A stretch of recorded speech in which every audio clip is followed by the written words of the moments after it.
A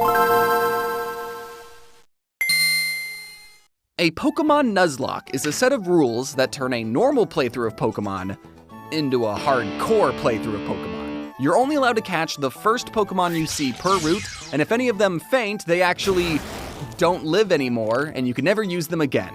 The game I will be Nuzlocking will be Pokemon Ruby.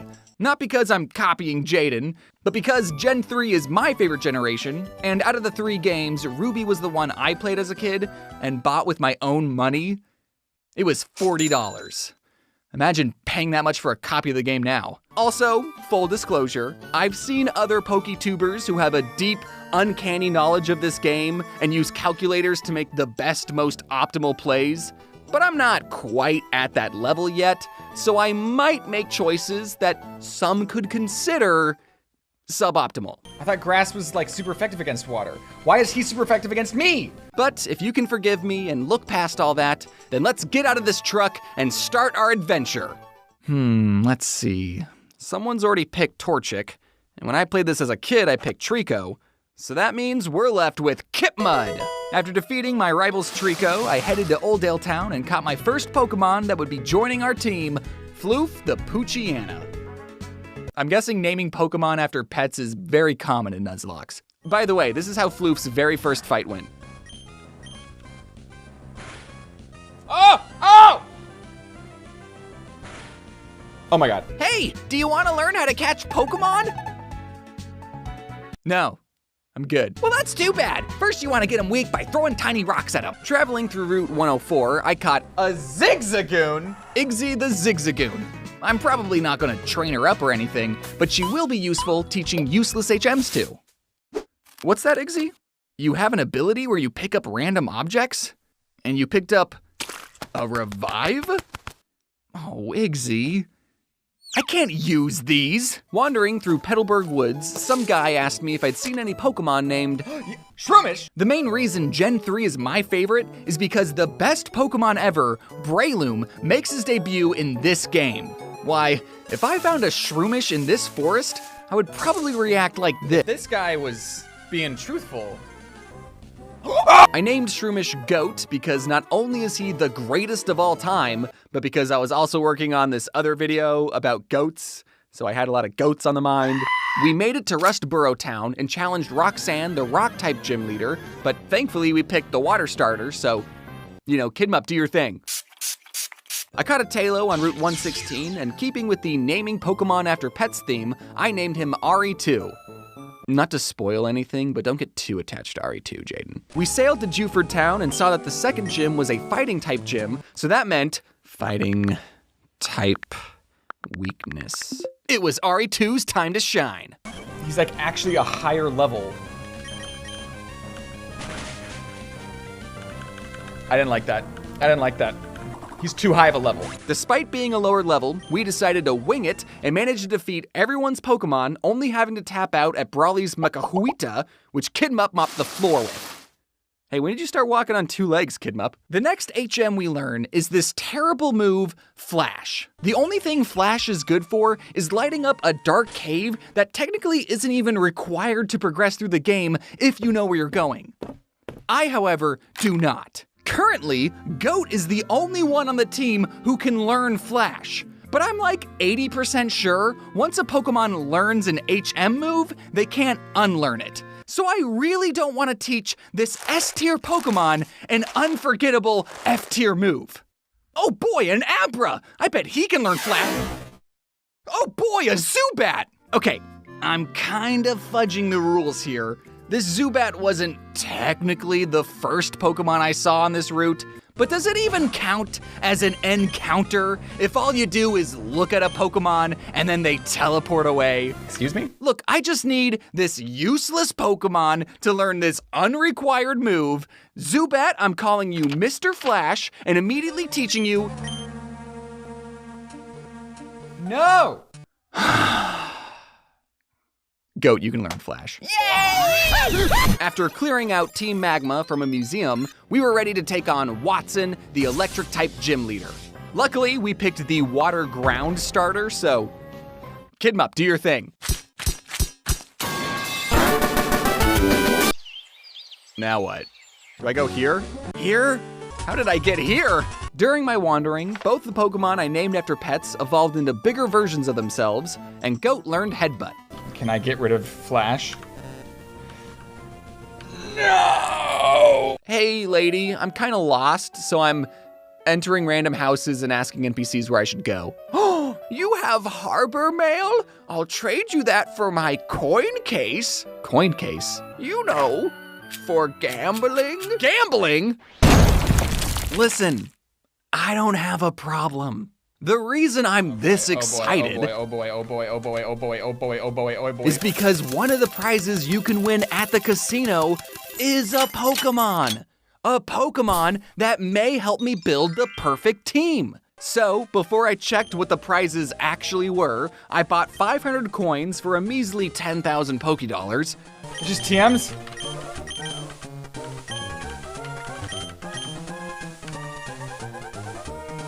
Just dolls?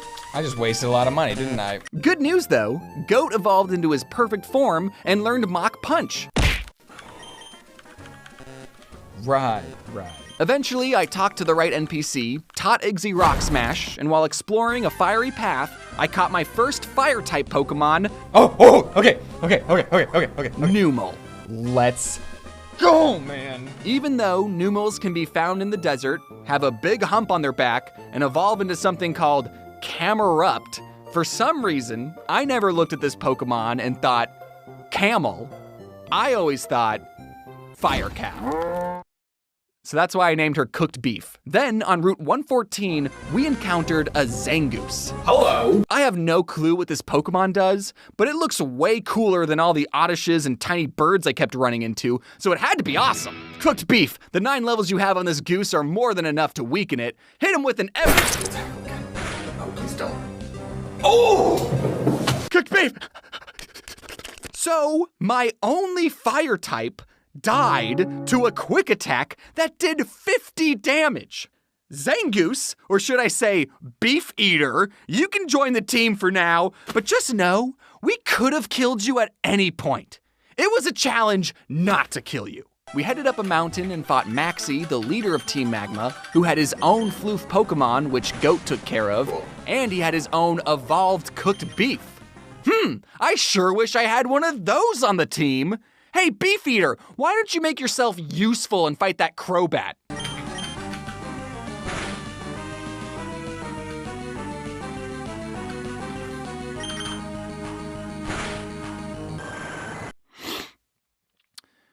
Okay, that's kind of cool. As we headed down the mountain, who did I encounter but... Who's the new Pokemon?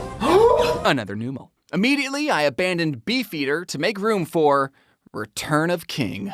Before we take on gym number 4, I think I figured out a way to get Goat to forget the move Flash without having to beat him over the head with a 2x4. A little Pidgey told me that Goat was about to learn a new move at his next level. So by placing him in the Pokemon daycare and doing some light cardio outside, he'll level up, learn the new move, and forget Flash. And my plan worked like a charm. Yeah. It really sucks that this is the only way to get Pokemon to forget an HM move. You'd think they'd have some, I don't know, a move deleter NPC or something. Gosh. Now you'd think that since I picked the water starter, that the fire type gym wouldn't be an issue. But it was. Floof and I quickly learned why biting lava was a bad idea. Okay. Thankfully, Kidmup, who I don't know why I didn't send out first, took out both of Flannery's Slugmas with no issue. But then she sent out Torkoal. Even though Kidmup was using a super effective move, he only did this much damage. Meanwhile, Torkoal's body slams were doing this much damage. And paralyzing us. Okay, Goat, I know you're the goat, but you understand why you can't fight a fire turtle, right? RE2, looks like you're up. Finish her off with a steel whip. Ah! Dude! RE2, no! What do we do? None of you are great choices. What I really need is a turn to heal up Kidmup, but... Hey, Iggy, are you aware of the concept taking one for the team? Given the dire circumstances, this felt like the best choice. Sorry, Iggy. With Kidmup healed, we managed to get Torkel's health really low, but then Kidmup refused to finish the fight because he was, in his words, immobilized by love. Kidmup, I know you're letting this turtle body slam you on purpose, and you're sick for it! Do you really think we have a future together? Okay, Goat, I know this is a fire turtle, but she's mostly using body slams. Could you please punch this turtle's head off without falling in love?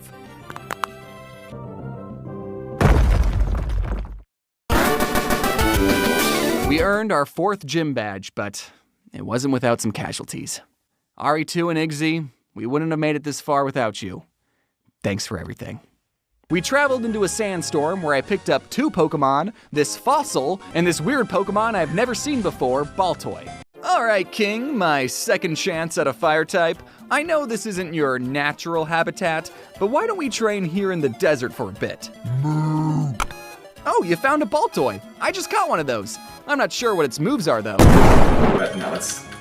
God!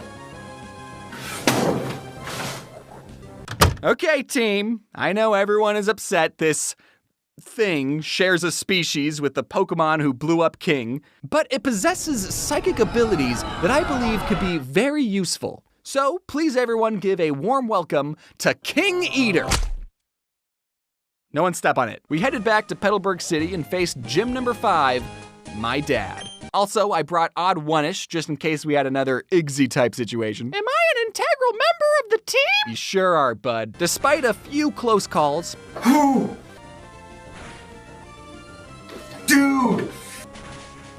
Dude! Dude! Finish him off. No! Everyone, including theodd1sout, made it out alive. Oh my god. Good thing we have free healthcare. I don't know what I'd do if someone took away my free healthcare. Not right now, Goat. Across the water on Route 118, I caught Pikachu the Electrike. Great. I don't know, he's electric like Pikachu, and his head kind of looks like pickles, so... Whatever, having an electric type on the team is huge. After inspecting all the Pokemon I had, I figured Mr. Flash's flying poison moves could be useful. So I evolved him into Golbat, and then, here you go, daycare lady.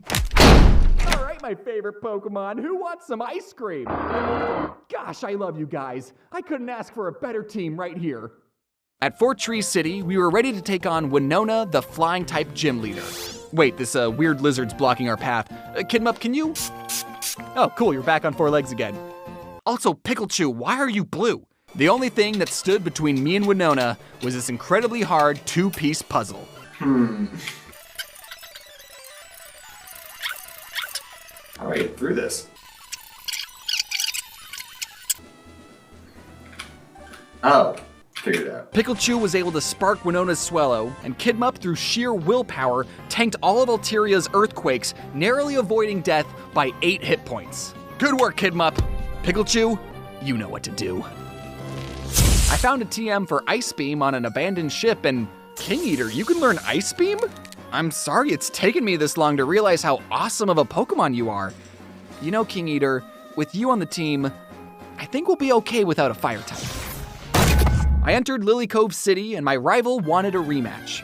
Kidmup knocked out her Swellow, no problem, but then she sent out Grovyle. Ooh, I know the perfect matchup for this. King Eater, why don't you show this grass type that new move you learned?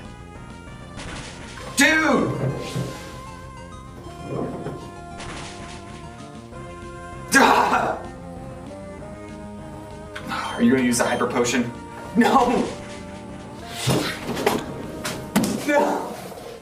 I can't believe I got that upset at losing a Pokemon that before this challenge, I had never even considered playing with. If any members of the Claydol lover community are watching, I'm sorry, I didn't know he hated grass. All right, team, we're not fighting any more gyms until each one of you is in peak physical shape. Floof, why haven't you evolved into Hondoom yet? What about this fossil? Is this fossil any good? We picked the plant one. We got the plant. What about Mr. Flash? Has anyone seen Mr. Flash? Why hasn't that loser evolved yet? Hey, buddy. So listen. We're friends, right? You know, Goat had to stay in the daycare once. Yeah, it was to forget the move Flash. Look, Mr. Flash, I know I technically shouldn't have even caught you, and I named you after a garbage move I thought you could learn, but I want you to evolve so you can be the best version of you on the team. Don't you want to join the team? I have this soothing bell you can hold on to. Welcome to the team, Mr. Flash. With the team stronger than ever, I surfed my way to an island that had a Pokemon graveyard inside a tall building, and for the first time ever, I could actually grieve with the other trainers. That was a great battle, dude. Yeah, it was. Here's some money. So, Kidmup was holding an amulet coin, so you actually owe me 600. We defeated more Team Magma grunts at the top of the tower, and on our way down, I caught what I thought was going to be a super awesome Pokemon, but turned out to be a little disappointing. Let's go! My third chance at a fire type, my son, the Vulpix, which I immediately evolved into Ninetales. Why was she a disappointment? I don't know. You'd think a fire type would have no problems defeating a Gloom, but alas.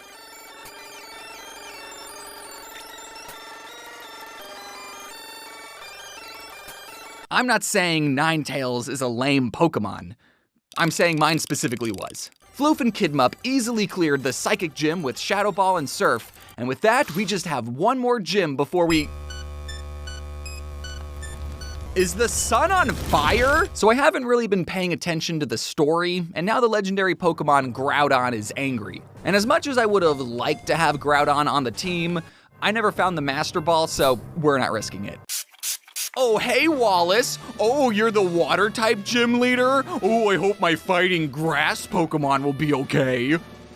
No, you don't have to fight the Celio. I'll get Floof to do that. And with our 8th gym badge, we could finally travel through Victory Road and face the Elite Four. Aren't you forgetting something? Oh. I don't know how you want me to respond to that. This is it. Our final challenge. Each one of you has trained very hard, and as a reward, you'll each be receiving a piece of candy. You get a candy, you get a candy, you get a candy, you get a candy, you get a candy, and you get a candy. This is it. This is gamer moment to the max. Kidmup and Goat were able to finish off Sydney's Pokemon with their water, ice, and fighting moves, and my 2 dogs, Pikachu and Floof, crunched and bit all of Phoebe's ghost Pokemon. Pikachu might be cursed, though. Against Glacia, my son finally stopped being a disappointment and fire blasted her Glalie. Then I tried to get Goat to drain her Celio, forgetting he didn't like ice. Okay. Ice and birds, those are his 2 big no-nos. Luckily, Kidmup was able to Earthquake the rest of her Pokemon. Now it was time for the 4th member of the Elite Four, Drake. His Altaria was defeated by Kidmup and Floof, but they both took some damage. Against his Flygon, I sent out my son. Okay, what about Fire Blast? You're green. Ah! Then Flygon dug a hole in the ground, but by the time he came up, Mr. Flash was waiting for him and took him out with a fly. For Drake's next Flygon, I sent out Goat. I don't think, because he doesn't like birds, and Flygon's a dragon? Yeah, Flygon wasn't a bird, but I forgot a very important aspect about dragons. Give him my dynamic punch. Nope, okay. Oh no! Oh, he knows flamethrower. Fire and poison, those are his other 2 no-nos. Instead, Floof and Pikachu crunched Flygon's head off, and then I used Kidmup's last blizzard on Salamence. Okay, I'm gonna need this blizzard to hit. Please. Yes! Yes! Yes! We had done it. Oh my goodness. We had cleared 4 champions with some very close calls, but we are all still alive. Now it was time to face the 5th member of the Elite Four. What, you didn't know about the secret 5th boss that's in every Pokemon game? We had one more challenger, Steven. Steven sent out a Skarmory, which was the perfect lightning rod for Pikachu, then Kidmup took out Aggron with Surf, and my son defeated Cradily with Iron Tail. Then Steven sent out a Metagross, and things got messy. I thought Kidmup's Surf would be super effective against this rock with legs. Turns out it wasn't. Phew. Okay, here's what we're gonna do. I have an idea. Kidmup, if you can last another hit, that would be amazing. Oh, Hyper Beam! Kidmup, my starter Pokemon, had been taken out. Okay. At least he got Metagross's health low enough that Floof could easily finish them off. That's it. Then Steven sent out his own King Eater, which I knew from personal experience they hated getting crunched. I know this Pokemon. He hates getting crunched. I don't care about your special defense. You're getting crunched. It's probably because his special defense went up. Floof eventually took down Claydol, even though Steven used a full restore on it 3 separate times. Of course you were. Stop it! Which I get, man. I'm part of the Claydol lover community too. Next was the last Pokemon we needed to defeat. Armaldo.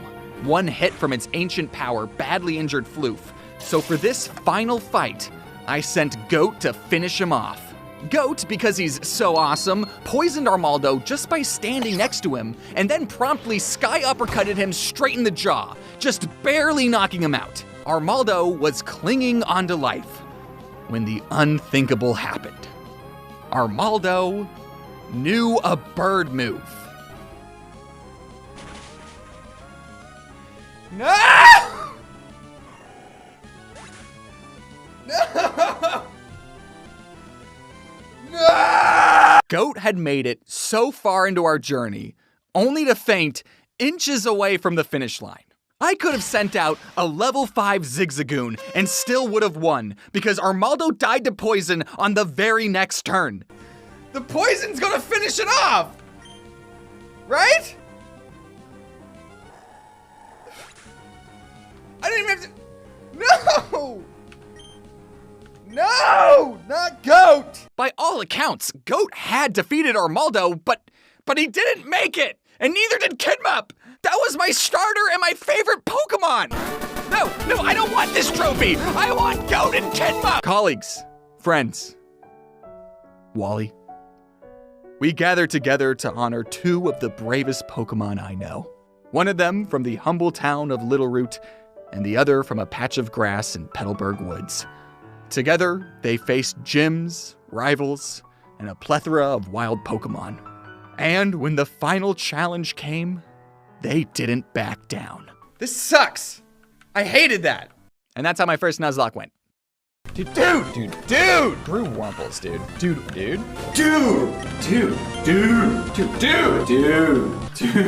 Nothing, dude. Dude! Oh, dude! Stop falling in love! No! Tackle's so bad, dude. Body is lava, dude. Don't give him a chance to recover, dude. Dude, stop it. Bash their skull in, dude. That was my psychic ice type, dude. I have never played Fortnite, but we're going to be playing a lot of it today, so buckle up. If I am going to get cracked, then I should probably download the game. Wait, what's an epic launcher? I just want to play Fortnite. Luckily, this endeavor won't break the bank because Fortnite is a free game. Really? I get to experience all of this for free? Today, we're going to be playing 100 games of Fortnite to see if we can actually improve, develop a skill, and try and earn that elusive victory royale. I mean, we're not playing Fortnite, I'm playing Fortnite. You're watching a YouTube video. Now, before we get into any games, let's first... Alright, I'm just gonna go with my standard username, no big deal, and... Oh. Okay, yeah, that one's probably on me. The game's been out for 7 years, so I hope whoever has that account has been earning me a lot of dubs and make me look good. Okay, I guess we should keep a low profile. We don't want to get stream sniped, you know. So after hours of brainstorming, I settled on the name Gator Guy 333, because I'm the Gator Guy 333. There are 2 popular modes to play Fortnite. There's the classic Battle Royale mode with all the features and doodads that made the game as popular as it is, like doing this. And then there's Zero Build, where there's none of that shit. Now, which mode is the more competitive mode? Whichever mode I'm playing. For my very first game, I decided to play the classic Battle Royale mode, baby. We're playing Fortnite like how God intended. Builds on, ranked off, skin default. What, you think I'm gonna buy a skin? You think I'm gonna spend money on a free game? Pfft, get out of here. Oh my God, is that Peter Griffin? All right, enough talk, let's start.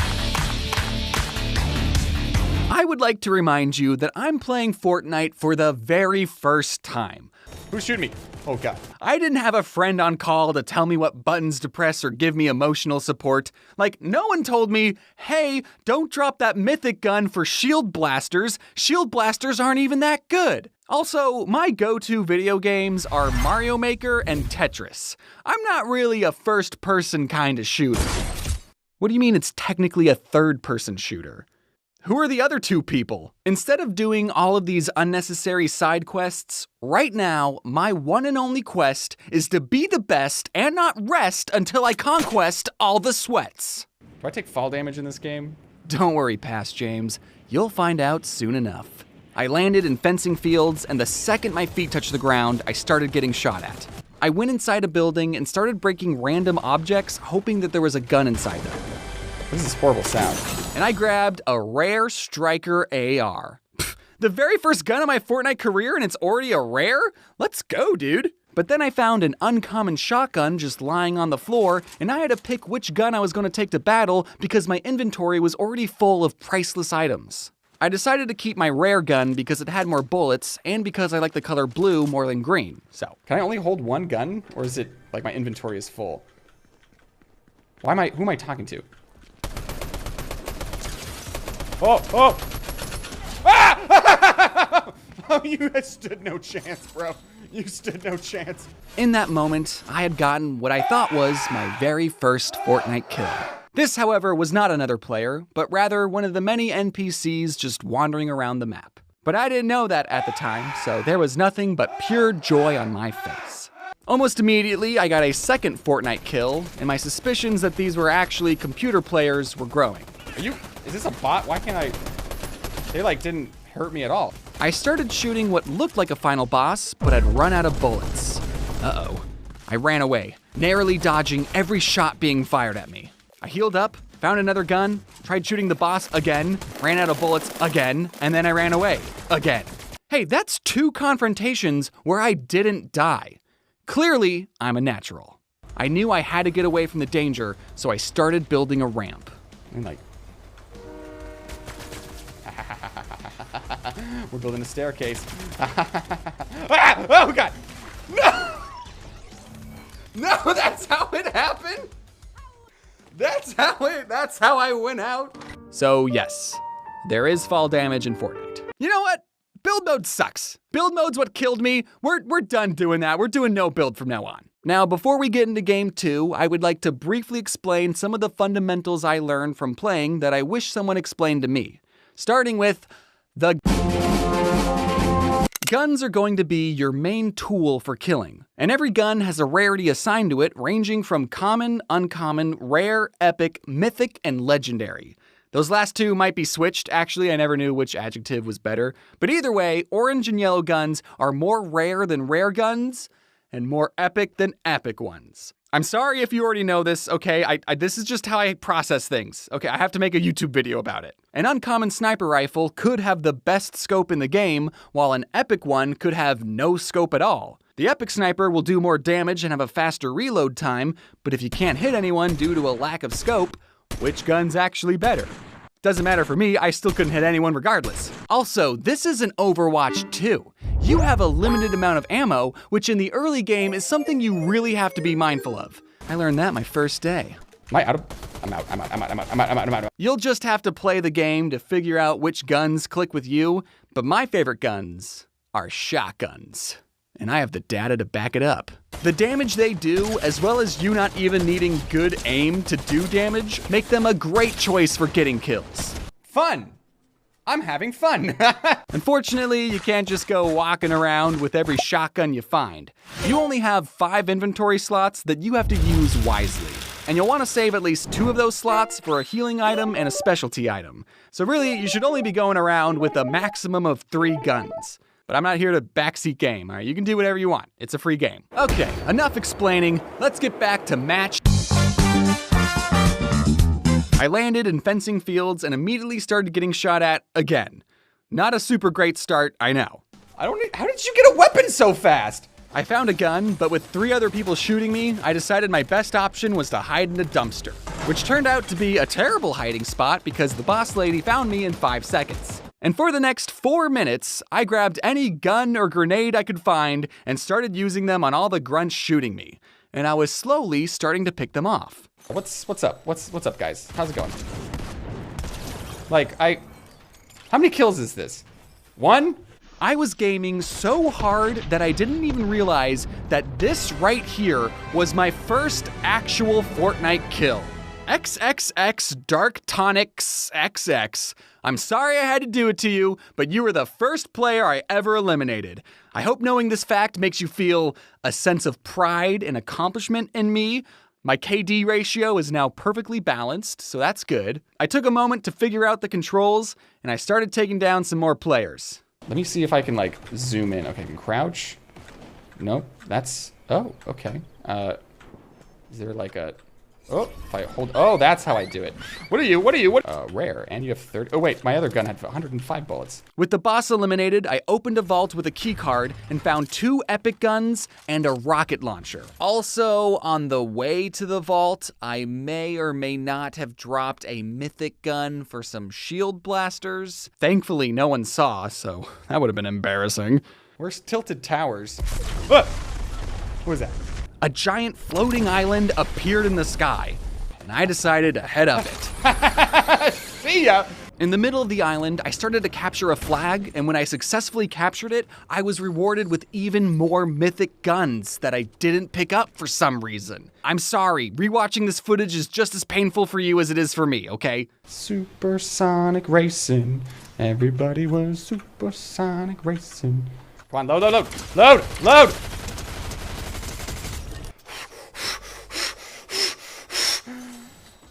Dude, I don't want to count any chickens or anything, but are we doing this? I saw the storm closing in, and then I noticed...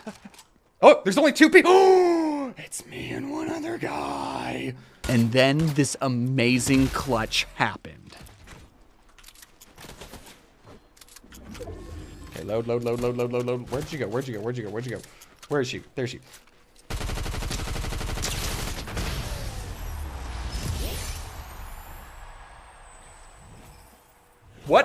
What do I do now? Well, that just happened. My second game ever, and I already got a dub?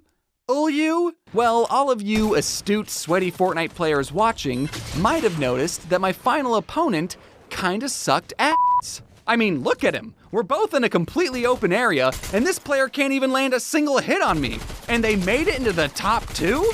That's because no matter how good you are at Fortnite, after every round, there's 1 winner and 99 losers. And if every player has an equal chance of winning, that would mean you're still losing 99% of the time. And if you were playing a video game where you lost 99% of the time, you would probably stop having fun and never play the game again. Or not, I don't know, I've never played Dark Souls. So what Epic Games does to remedy this is they fill up every match with bots who kind of suck shit. This way, you can get some easy kills on other players and make it further into every game. At least you got 3 kills in 20th place, right? That doesn't feel as bad as getting 99th. However, the unintended consequence of this is that now, after every kill you get, there's a little thought in the back of your head thinking, did I actually kill someone with a soul, or is Fortnite going easy on me? So there's a pretty big chance that my first Fortnite kill, XXX Dark Tonic XXX, wasn't even a real person that could feel proud of me. Chances are, none of these other players are real. Here are my opponents. Eventually, we'll be at a high enough level where it'll start to feel like, you know, a challenge. We're just gonna keep trucking along. Let's start No.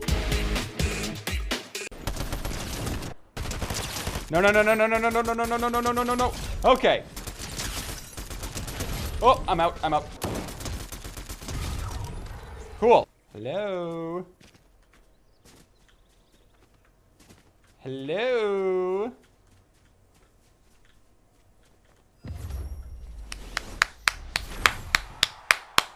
Okay, I guess we'll chalk up those last 2 games to beginner's luck. Surely things will go differently in A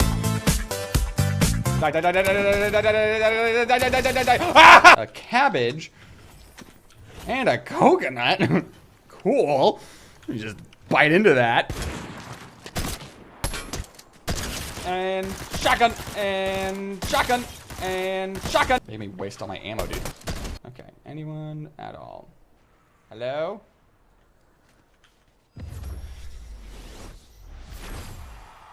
Too easy. Technically speaking, no one has killed me yet. At least in match 2, I was the one who eliminated the last player, but matches 3 and 4 just handed me a crown on a fluffy pillow. You know, I wanted to do this really cool thing where we looked at spreadsheets and tracked my progress, but all the data's gonna get kinda messed up if I just keep winning all the time. Why learn the game or develop a strategy if everything I'm doing results in a win? It's upsetting that I'm already perfect. I hope this is still a good idea for a video. We still have a whole lot more Fortnite to get through, so let's just see if we can stumble and fumble our way into even more victory. Ah! Ah! Oh, this is what loss feels like. I think those 3 wins in a row made me a little cocky. I mean, no one has been able to stop me, so I wasn't trying anything special. When I saw another player, I would just do my normal strategy of standing still and shooting, and it got me 15th place. But this does prove that I can be stopped. Finally, we've faced a worthy opponent. Sheeny Shear. F you, Sheeny Shear. Oh well, I guess we couldn't win them all. I mean, I still have more wins than losses at this point. As long as the next 50 games go well, then I won't be complaining.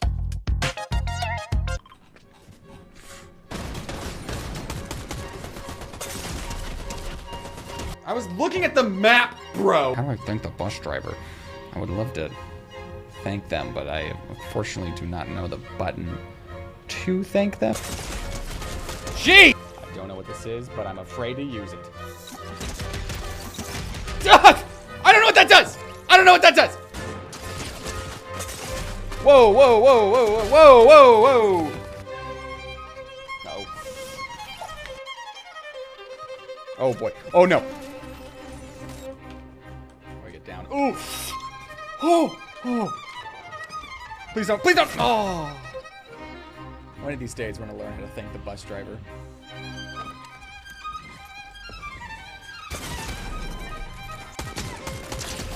99.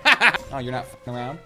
Well, me neither. I don't know what I'm doing, you guys. Wish I knew how to thank the bus driver. The guy. Oh! What is this? Medallion. Cool. I want you.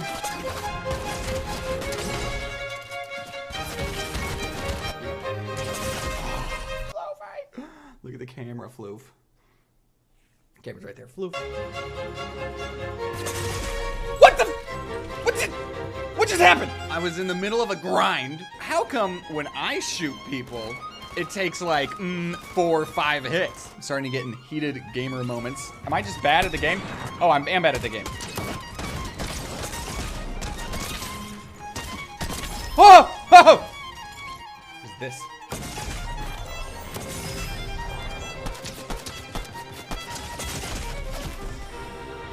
How do I get you, Peter?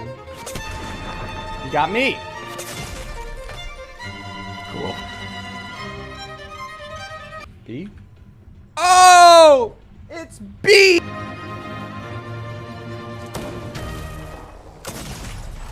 That was bad, that was bad, that was bad. This match I started doing pretty well in. We can't keep doing this. We can't.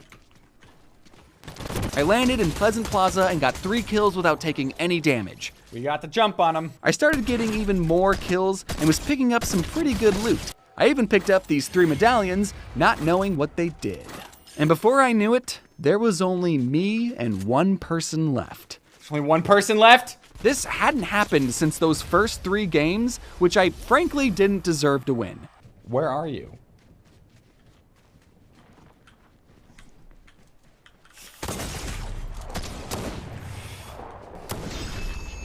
I was upset, yes, but I can accept when I've been outplayed. How did that happen? In this match, I got my first and only kill with the cluster clinger right at the very start.